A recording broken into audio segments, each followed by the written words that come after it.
Bangladesh has been making waves lately, with interim government chief advisor Yunus jetting off to China and returning with a grin like he'd just won the lottery. From March 26th to 29th, 2025, during his 4-day visit, he sat down with Xi Jinping, inked 9 deals, and hauled back $21 billion in investments, loans, and aid. This isn't a small haul. It's packed with economic and technical cooperation, infrastructure upgrades, the modernization of Mongla Port, even the Teesta River Management Project, enough to keep Bangladesh fed for a while. Yunus dropped a bombshell at the summit, calling India's northeastern Seven Sisters states landlocked, unable to reach the sea on their own, and pitching Bangladesh as the Indian Ocean's gatekeeper, a clear play to cozy up to China. This was a public declaration. Bangladesh is hitching its wagon to the Eastern Dragon Star. China didn't hold back either. She chimed in with talk of long-standing friendship, vowing to be good neighbors, friends, and partners. This trip netted Yunus cold hard cash and pushed Sino-Bangladeshi ties to new heights, a blatant move to ride China's coattails to prosperity. The news hit like a thunderclap, especially among India's bigwigs and papers, who turned sour as if they'd bitten into a lemon.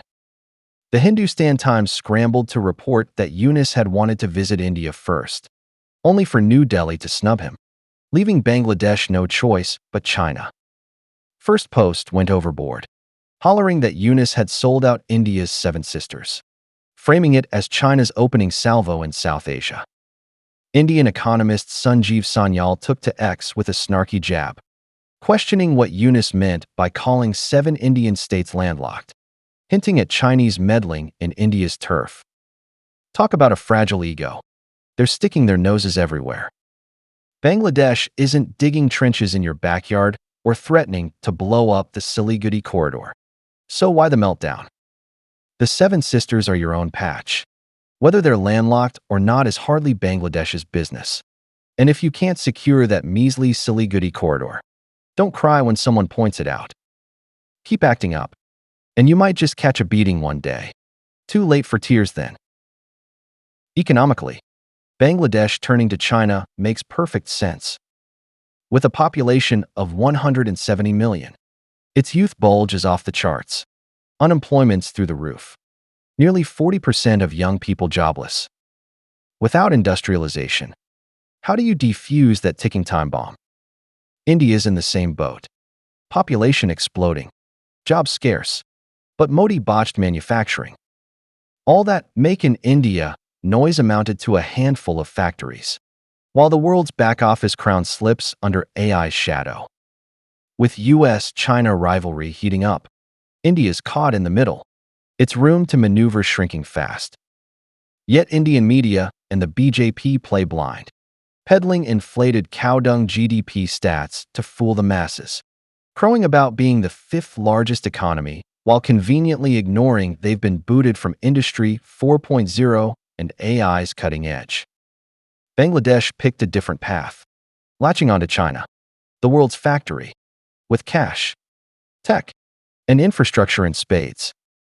China's choking under trade war pressure, desperate for trusty partners to push the Belt and Road, offload excess capacity, and tap new markets. If Bangladesh gets rich, 170 million consumers pack a serious punch. Better yet, as a Muslim nation, it's never going to gel with Hindu-majority India, especially under Modi's religious stunts. Their oil and water. Bangladesh has a decent base, solid labor quality, per capita GDP topping India's. Give it a nudge from China, and takeoffs within reach. China doesn't need a dazzling report card. Just make Bangladesh's economy visibly outpace India's, and South Asia's minions will see who's boss, exposing India's Paper Tiger Act for good. Geographically, Bangladesh's spot is gold, sitting right by the Siliguri corridor, India's Achilles heel. When China and India inevitably clash over border disputes, troops marching from Tibet with Bangladesh lending a hand, or at least looking the other way, could sever that corridor and seal the win. Don't forget Pakistan looming out west, and Myanmar's mess stewing nearby. Locking down Bangladesh plants a dagger by India's bedside, keeping it restless while shoring up sway in Myanmar. If Bangladesh thrives, Pakistan's loyalty to China hardens too, cementing Beijing's toughest near ally in South Asia. Yunus played a slick move here, snagging a patron for himself and handing China a golden ticket. India, meanwhile, has long styled itself a big shot. Its foreign policy in South Asia, Africa, or beyond a parade of empty boasts. All hot air with little trade or tech to back it up. Blame its feeble economy and tech chops. It's got nothing solid to offer. The world's shifted. Nations have seen it all. They want tangible benefits now. Hardly anyone's like the Bharat Empire, lost in daydreams of superpower glory and military might, hosting forums, spewing speeches, while their pockets stay empty. Bangladesh clearly saw through this, picking China for real gains. India's bluster can't hide that it's got zilch to give. Bangladesh's pivot to China is a big call, no doubt risky. Yunus bet the farm on this China trip. His crumbling economy's fate now hinges on Beijing's follow-through. India had decades to step up, blew it with its own incompetence, and now it's China's turn. Beijing can't squander this shot. Propping up Bangladesh won't be cheap. The country's foundation is shaky, its politics wobbly. China's been burned before. Think Sri Lanka's Hambantota port debt trap. Lessons need learning. This time with Bangladesh, they've got to set firm rules from the jump. A binding framework both sides stick to. No tossing cash into a black hole. China's got to watch its step too. Bangladesh's religious tangle and long investment timelines could mean slim returns if it flops. Still, this gamble's worth it. India's a fickle, petty player.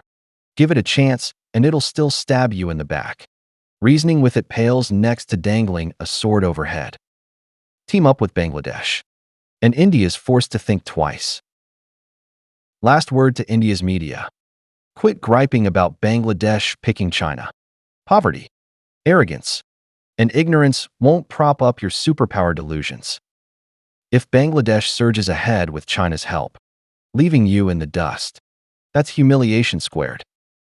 South Asia's top dog seat isn't won by hot air. Instead of blaming others for choosing China, get your act together. Stop fudging GDP numbers to dupe folks. If Bangladesh nails this move, India might find itself ignored in South Asia.